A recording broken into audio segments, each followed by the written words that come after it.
Kifayatul Muhtadi, muka surat. Kita membahaskan tentang solat sunat istikharah. Allah, panjang, tak tahulah sempat habis ke tak.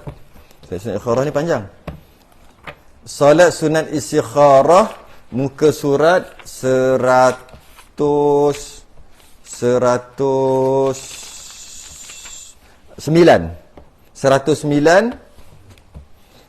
Jawi, Rumi 139. Rumi bawah sekali. Solat sunat istikharah, Jawi 109. Kita sedang membahaskan Kifayatul Muhtadi pada solat-solat sunat. Antara solat sunat yang kita dah bincang macam-macam sebelum ni lah, solat sunat qudum, solat sunat ihram, tawaf sebagainya. Masuk kita solat sunat istikharah. Dan sunat istikharah, dan iaitu 2 rakaat. 2 rakaat. Lafaz niatnya. Usalli sunnatal istikharati raka'ataini lillahi ta'ala. Saja aku sembahyang sunat istikharah 2 rakaat kerana Allah Ta'ala. Itu solat sunat istikharah. Dan dibacakan kemudian daripada Fatihah pada rakaat yang pertama, Qul ya ayyuhal kafirun. Dan pada rakaat kedua, surah Al-Ikhlas, Qul huwallahu ahad. Kebanyakan solat sunat memang Qul ya, Qul hu je. Rakaat pertama Qul ya, rakaat kedua Qul hu. Memang sunat gitu. Kerana apa? Banyak solat-solat sunat, rakaat pertama Qul ya, rakaat kedua Qul hu. Kerana Qul ya dan Qul hu ni menolak syirik. Kalau kita baca Qul ya ayyuhal kafirun kan, kita sampai habis, atau Qul huwallahu ahad sampai habis, tentang menolak syirik. Maka dia baik untuk bawa dalam solat sunat. Qul ya rakaat pertama, Qul hu rakaat kedua. Caranya dan dikerjakan dia solat sunat istikharah ni pada ketika hendak memperbuat satu pekerjaan yang bukannya wajib dan bukan sunat. Dia tak wajib dan dia juga tidak sunat. Baru ada istikharah. Penting tu. Bukan wajib je lah, logik lah yang bukan wajib. Wajib nak istikharah apa?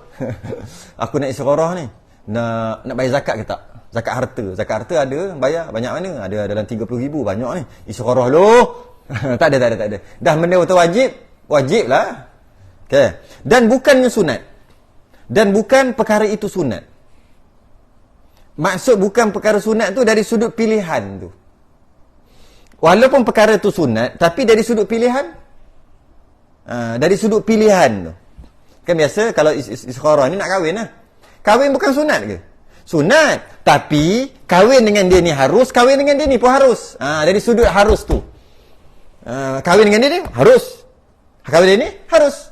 Sekarang nak pilih yang mana? Jadi dia nak kahwin, nak pilih yang mana satu. Dan istikharah bukan dekat kahwin tu. Kalau aku istikharah sama ada nak kahwin atau tidak. Tak. Nampak ada beza? Tak ada. Kenapa ni? Tak tahu nak kahwin ke tak? Istikharah dulu, nak kahwin ke tak? Tak ada. Benda sunat, benda wajib, tak ada istikharah. Tapi pilihan sama ada dia ni atau dia ni, 2 orang, tak tahu nak pilih mana. Itu harus. Harus pilih dia. Jadi adalah istikharah.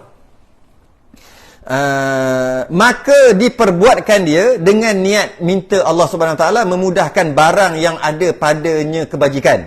Sebab tak tahu mana satu, mana yang kalau buat selamat dunia akhirat dia. Ada kebajikan pada pilihan itu yang dia ni tak tahu yang akan datang, maka minta Allah mudahkan. Pada perbuat pekerjaan itu atau tiada. Allah mudahkan sama ada mudahkan buat ataupun tak buat. Ataupun tak jadi. Ataupun pilih yang ini ke ataupun pilih yang ini. Mana yang baik? Okay. Jadi solat sunat istikharah hanya perkara harus saja, perkara makruh tak ada, perkara haram pun tak ada, perkara wajib tak ada, perkara sunat pun tak ada. Dia hanya perkara harus sahaja. Tujuannya nak minta bahasa kitanya nak minta Allah buat pilihan, macam itulah. Nak minta Allah buat pilihan. Kalau mengaji akidah, memang Allah yang menentukan segalanya. Kita manusia tak ada pilihan. Itu akidah. Jadi janganlah campur-campur. Kadang-kadang mengaji tauhid bukan main. Apa benda nak suruh buat pilihan? Semua Allah tentukan. Makhluk tiada pilihan. Pilihan makhluk yang konon-konon ada usaha ikhtiar itu juga adalah pilihan Allah. Maka makhluk tak ada pilihan. Apa pilih-pilih ni? Janganlah gitu. Time pekah gunalah bahasa pekah. Time tauhid guna bahasa tauhid. Jangan campur gitu. Jadi tujuannya nak Allah buatkan pilihan kerana kita tak tahu Tak pasti baik ke buruk pilihan tu. Yang mana lebih afdal ke kita tak tahu. Jadi kita dalam keadaan 50-50 lah, 50-50. Kalau kita memang dah ada cenderung hati ataupun perkara itu baik buruk, maka kita tak disuruh untuk istikharah. Satu tu baik, satu tu buruk.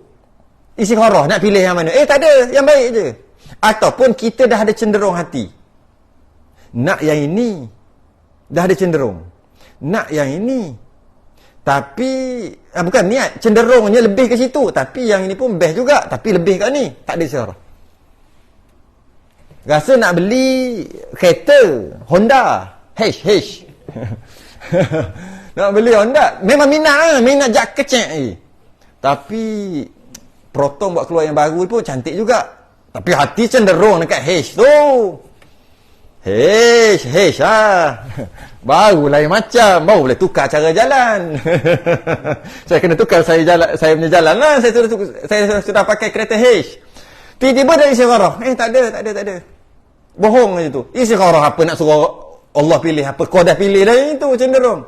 Jadi kalau ada dua, contohnya dua pilihan, nak yang ni awet ni ke yang ni? Yang ni lawa. Tapi tak berapa ada agama. Yang ni biasa je, tapi agama dia ada. Dia ni cenderung kat lawa. Bukan cenderung kat agama. Tak ada, kahwin je lah. Kalau kau istikharah pun nampak yang tu. Saya dah istikharah, saya makan, saya minum, nampak muka awak, jadi awak lah pilihan. Dah, dia memang cenderung awal-awal. Cenderung tu maksud 51% dah cenderung dah.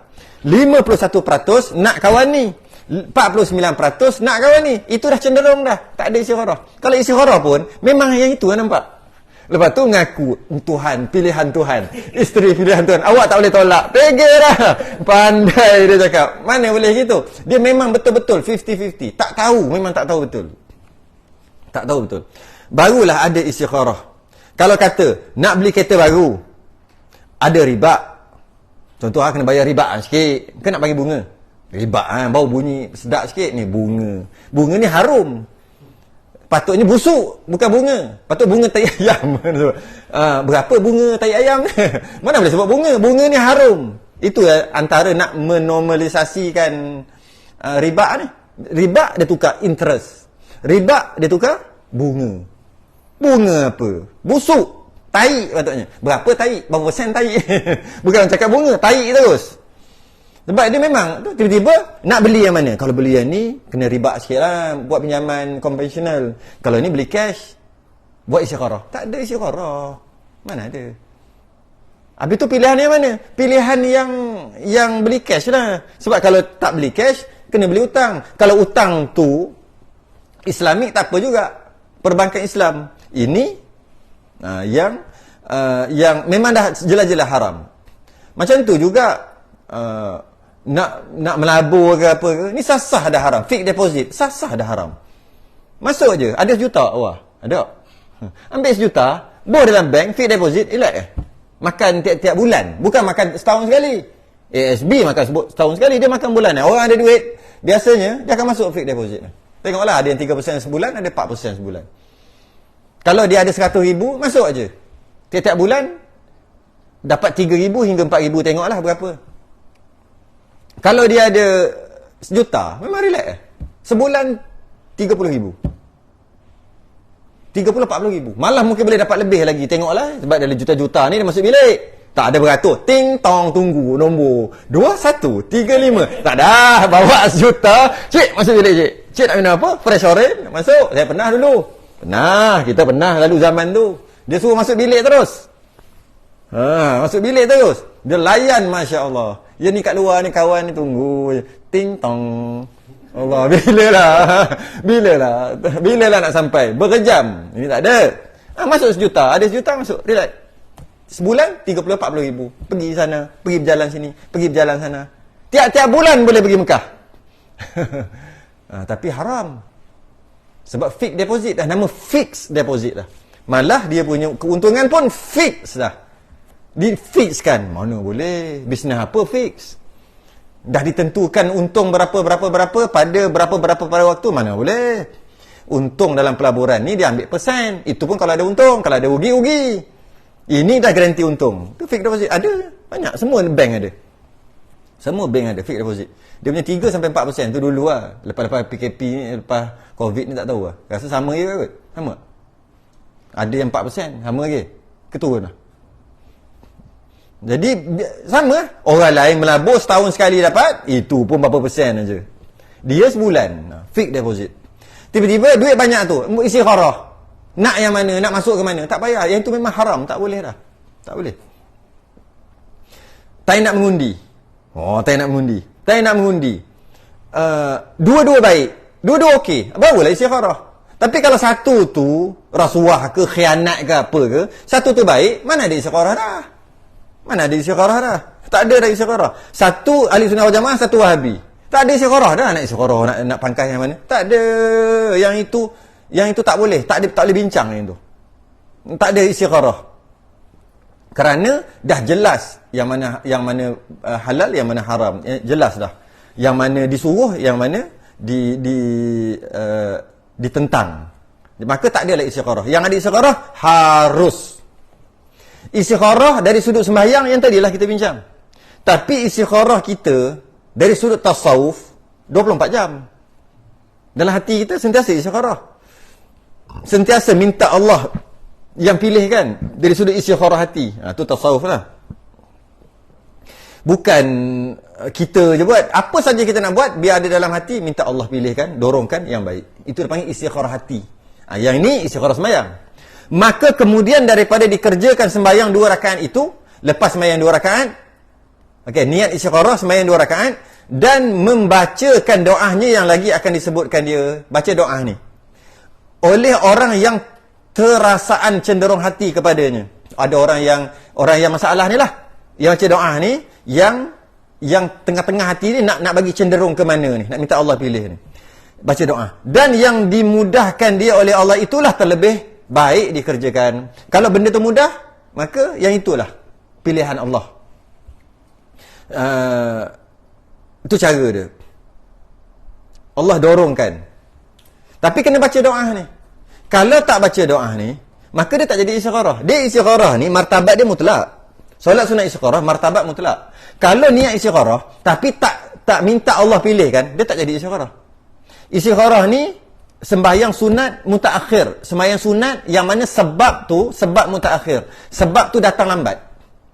Dia ada solat sunat sebab datang dulu. Dia ada solat sunat sebab sedang terjadi. Dia ada solat sunat berwaktu. Solat sunat berwaktu macam witir, macam duha, qabliyah, ba'diyah. Solat sunat sebab datang dulu. Contohnya masuk dalam masjid. Sebab datang. Masuk masjid, ada semayang. Tak masuk masjid, tak ada semayang. Maka mana sampai dulu? Semayang dulu ke sebab dulu? Sebab dulu sampai. Semayang solat sunat berwaktu, waktu sampai dulu baru ada semayang. Tak sampai waktu, tak adalah semayang. Dia panggil solat sunat berwaktu. Ada solat sunat bersebab, terbahagi kepada 2. Yang pertama, sebab sampai dulu baru semayang ada. Contohnya, tahiyatul masjid, wuduk, solat sunat wuduk. Wuduk, maka sebab untuk semayang tu dah ada. Maknanya sebab sampai dulu baru semayang. Solat sunat berwaktu, solat sunat yang datang sebab dulu. Ya. Solat sunat yang sebab datang dulu tadi, sebab datang dulu baru ada semayang. Yang ini buat time haram tak apa. Lepas subuh boleh buat, lepas asar boleh buat. Sebab dia datang sebab dulu, baru ada semayang. Yang itu tak tertakluk kepada haram sembahyang sunat selepas subuh dan selepas asar. Solat sunat yang haram yang selepas subuh dan selepas asar adalah yang semayang datang dulu baru sebab. Contohnya tawaf, solat sunat tawaf. Solat sunat tawaf ihram. Solat sunat ihram. Solat sunat ihram dia solat sunat dulu, baru sebab sampai. Sebab solat sunat ihram ni masa sebelum niat ihram. Jadi maknanya dengan dia solat sunat, sebab tak sampai lagi. Lepas dia solat sunat, barulah sebab tu sampai, iaitu ihram. Niat ihram, bukan pakai ihram, niat ihram yang kita bahas baru ni. Maka solat sunat ni tak boleh buat. Tak boleh buat lepas subuh, lepas asar. Sebab tu datang kemudian.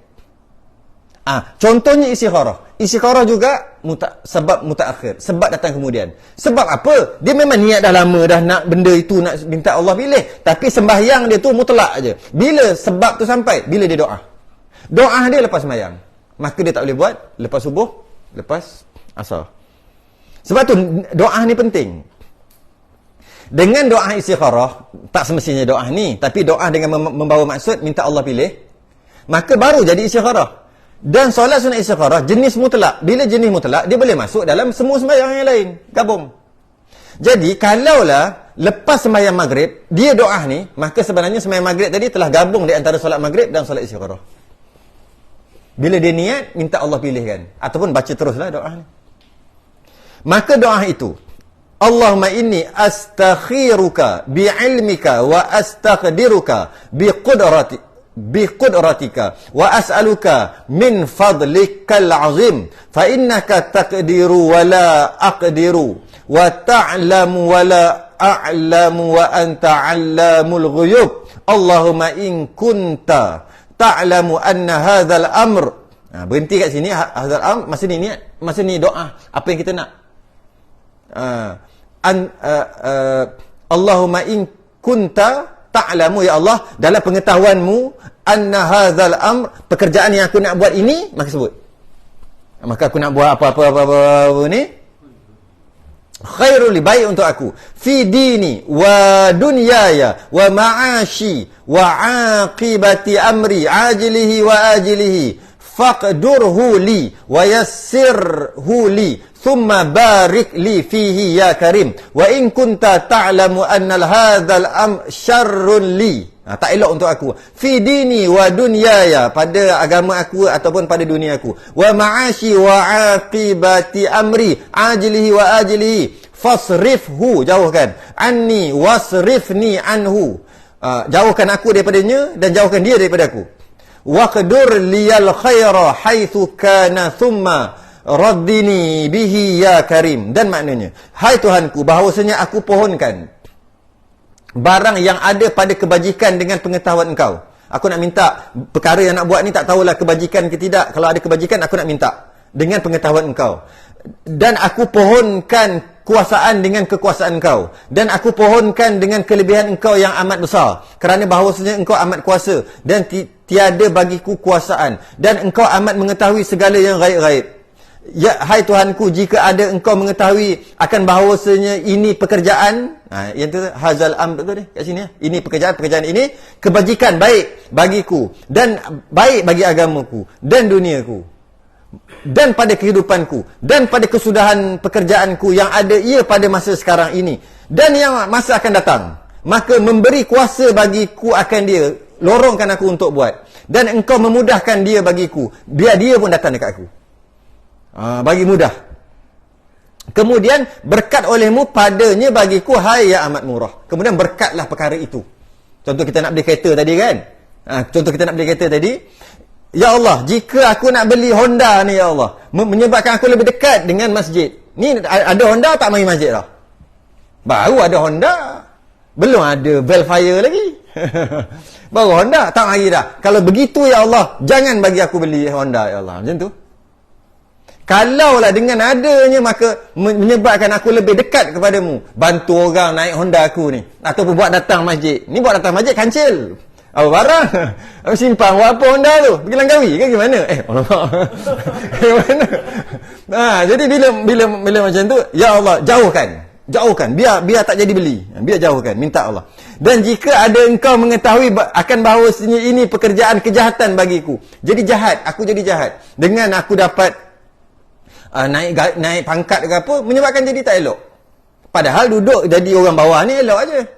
Bila jadi orang atas dah lain dah nak kena entertain orang, nak kena pergi masuk karaoke dah, nak kena itu, dah jadi pelik dah.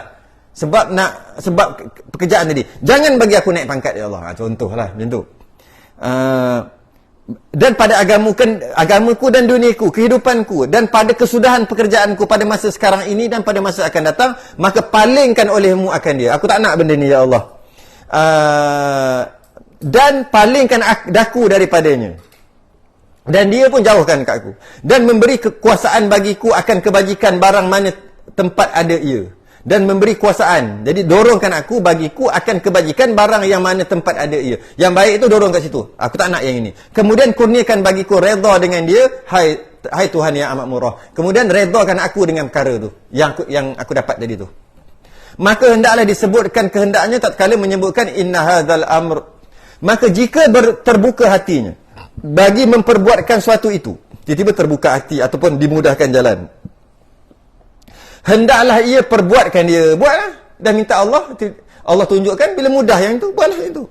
Dan jika tiada terbuka hati, macam ni kalau tak terbuka hati? Jangan perbuatkan dia. Jangan buat dua-dua.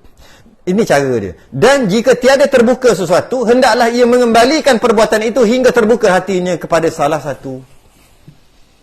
Tak jadi, tak dapat juga. Maka buat balik. Iaitu semayang balik. Kaedah istikharah ni, cara nak buat dia, kena ada dalam hati kita. Istikharah adalah berkali-kali, berminggu-minggu, berbulan-bulan. Itu kita. Istikharah. Dia tak ada istikharah. Istikharah je, terbayang muka dah. Oh, nak kahwin. Tak ada. Istikharah ni, itu sebenarnya bukan istikharah. Itu sebenarnya memang dia nak dah kat kawan tu. Tapi dia istikharah juga. Sedangkan tak perlu dah waktu tu. Istikharah ni, kaedah dia memang berkali-kali. Dia bukan sekali. Dia berkali-kali. Yang sekali ni wali. Sekejap saya nak semayang. Allah. Okey. Itu wali. Kan biasa kita dengar cerita kan. Nak apa-apa semayang dulu 2 rakaat. Itu wali. Kita yang kuali ni, berkali-kali. Selagi tak nampak cenderung ke arah mana, selagi itu diulang solat, diulang doa, diulang. Sehingga terdorong. Ada orang nak kahwin ni ke ni, akhir sekali tak nampak, ambil dua-dua. Payah sangat kan, ambil dua-dua. jadi dia caranya berkali-kali, berulang-ulang. Kalau kita tengok mana-mana kitab apa tulis sini, dia kata apa semua berkehendak kepada cenderung hati. Tu. Maka jika terbuka hati kat situ, dia punya kesan ataupun jawapan daripada istikharah adalah pertama terbuka hati. Mula dia tak apa nak sangat tapi terbuka. Untuk terbuka hati, satu. Kemudian terbuka hati, cenderung hati. Terbuka hati, cenderung hati. Dimudahkan jalan. 3. Terbuka hati. 2 ni tak tahu, dua-dua tertutup. Bila istikharah terbuka hati, mana-mana satu. Itu cara dia. Yang kedua cenderung. Nak itu je. Yang ketiga dimudahkan. Itulah jawapan. Selain daripada tu bukan jawapan. Sebab apa saya sebut ni? Sebab ada dia tulis. Dia tulis letak bawah sejadah. Lepas tu istikharah. Lepas tu ambil. Itu bukan cenderung hati. Itu memang maknanya sembahyang istikharah sekali je lah. Betul dia ambil. Tapi aku bukan nak yang ni sangat. Tapi dapat juga. Sembahyang sekali lagi ya. Dapat. Baru betul. Apa pula. Maknanya dia dah ada cenderung dah. Dia tak ada. Dia mesti berkali-kali. Dan dia bukan jenis tulis-tulis lepas kena ambil. Istikharah. Lepas tu sama macam ambil apa? Dadu. Satu ni kita siap tulis dah. 1 kahwin dengan kawan ni, 2 kahwin dengan kawan ni, 3 ni. 1 beli kereta ni, 2 beli kereta ni. Betul sama je lah. Tapi dia istikharah dulu. Lepas tu tulis. Lepas tu ambil bawah sejadah tak ada. Tidur. Lepas tidur tu bangun tidur ambil rubber, ambil yang mana dulu. Macam-macam ada orang buat. Tak ada. Istikharah itu bukan jawapannya. Itu bukan jawapan. Jawapan dia cenderung hati, dimudahkan jalan, terbuka hati. Tu je. Dimudahkan jalan. Sebagai satu pilihan. Ada lagi teruk, tak teruk lah kita panggil. Ada lagi teruk, dia Quran. Dia nak sembahyang istikharah, dia baca Quran satu muka. Bukan. Dia buka mana-mana, dia baca. Lepas tu dia tutup. Lepas tu dia sembahyang istikharah. Lepas sembahyang istikharah, dia buka yang tafsir, Quran yang tafsir. Kemudian dia tengok, adalah dia punya kaedah dia. Baris paling atas belah kanan, baris paling atas, baris paling bawah belah kiri. Dia ada kaedah tu. Dia pun tengok perkataan apa. Dia pun tengok makna. Maka bersegeralah mereka masuk ke dalam syurga. Bersegera. Aku istikharah nak kahwin ke tidak? Quran jawab, bersegera, kahwin cepat-cepat. Dah. Merepek. Macam tilik macam tilik. Kalau kata nak kahwin orang ni, kawan ni. Oh, nak kahwin, aku nak kahwin dengan kawan ni. Tak tahulah jadi ke tak jadi kahwin kawan ni, baik ke tak baik. Dia baca Quran apa semua, sembahyang istikharah 2, betul belik. Maka tempatnya di neraka, cancel kahwin. Tak ada, jangan buat kerja gitu. Quran jawab. Ada nama apa nama? Puri pula apa namanya? Kalak. Sekejap. Apa dia orang tak tahu. Apa dia ada istilah dia panggil? Puri. Apa nama dia? Kalak apa nama? Ada, saya tak ingat nama dia. Dia ada nama bahasa Indonesia nama tu. Kari-kari bunyi macam kari-kari tu. Tahu kari ke gulai ke kutuk tak tahu mana. Apa kari apa nama? Ni orang pun tak tahu juga ni apa ni. Senyap Dia ada nama. Parpu. Parpu apa? Parpu apa? Dia garpu tala. Garpu tala. Jadi kari hantam macam lah. Garpu tala ni ada orang jawab dah. Garpu tala. Kari. Yelah garpu kan. Garpu tu makan nasi ada kari. Boleh.